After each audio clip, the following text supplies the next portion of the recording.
पंजाब में रजिस्ट्री इंतकाल के हवाले से एक नया कानून मुतारिफ़ करवा दिया गया है। उसकी डिटेल्स कुछ इस तरीके से हैं कि जब भी आप रजिस्ट्री इंतकाल करवाने जाते हैं तो आपको एक स्टैम्प पेपर की ज़रूरत होती है और स्टैम्प पेपर जब आप निकलवाते हैं कंप्यूटराइज़ और बाकायदा वो जाके पंजाब बैंक से आपको मिलता है, तो उसमें आपने बायर और सेलर दोनों का डाटा पुट करना होता है। बायर का जो डाटा होता है जिसमें आप उसका नाम, उसका आईडी कार्ड वगैरह एंटर करते हैं और उसके बाद सेलर का डाटा जिसमें उसका नाम और आईडी कार्ड वगैरह एंटर किया जाता है। लेकिन अब इसके साथ आपको जो इनके इस आईडी कार्ड पे जो आप नाम और आईडी कार्ड नंबर एंटर करेंगे, उस आईडी कार्ड पे जो एक्टिव सिम होगी, वो अटैच करके यानी कि वो नंबर उसमें डाल के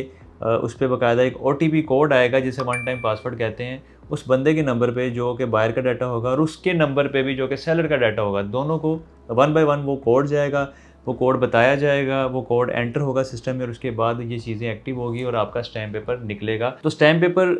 के बारे में ये तफ़सील थी बेसिकली क्योंकि रजिस्ट्री इंतकाल जब भी आप करवाते हैं तो आपको स्टैम्प पेपर की ज़रूरत पड़ती है। इसके अलावा जो हमारा प्रोजेक्ट है आर्केडियन विलास का, जिसमें हम लाहौर शहर में 3 मरला, 5 मरला और 8 मरला, 10 मरला के घर आसान एक साथ ऑफ़र कर रहे हैं, उस पे भी बाकायदा हम स्टैम्प पेपर पे एग्रीमेंट करते हैं। 1200 का स्टैम्प पेपर होता है और उसमें भी चूँकि इसकी ज़रूरत पेश आई तो ये डिटेल्स मेरे पास पहुँची तो मैंने इस पे एक डिटेल वीडियो बनाना मुनासिब समझी क्योंकि एक रिक्वायरमेंट है और कुछ लोग शायद इसको अजीब ही समझे कि क्या मामला हो रहा है, लेकिन मुझे लगता है कि इस हवाले से जो हमारे ओवरसीज़ पाकिस्तानी उनको प्रॉब्लम फेस करना पड़ सकती है क्योंकि उनकी सिम इस तरह नाम पे एक्टिव नहीं होती। लेकिन अब ये ज़रूरत है और ज़रूरी भी कर दिया गया है कि कोई भी आप स्टैम्प पेपर निकलवाएँगे, ख़ास तौर पे जो रियल एस्टेट के लिए यूज़ होता है, रजिस्ट्री इंतकाल के लिए यूज़ होता है, कम से कम जो 1200 की मालियत का होता है क्योंकि इसके नीचे जो स्टैम्प पेपर होते हैं वो तो दूसरे मामलात के लिए इस्तेमाल होते हैं। तो कम से कम 1200 का या इससे ऊपर जितने का भी आप स्टैम्प पेपर अब निकलवाएँगे बैंक ऑफ पंजाब से, तो जब बायर और सेलर का डाटा डाला जाएगा तो दोनों की एक्टिव सिम उसमें नंबर डाले जाएँगे, उस पे कोड आएगा, वो आप लगाएँगे तो फिर आपको स्टैम्प पेपर मिलेगा। तो मज़ीद अपना प्रोसीजर जो है आप उसको कंटिन्यू कर सकते हैं रजिस्ट्री इंतकाल के हवाले से या कोई भी एक्टिविटी अगर आपने करनी है रियल एस्टेट से रिलेटेड,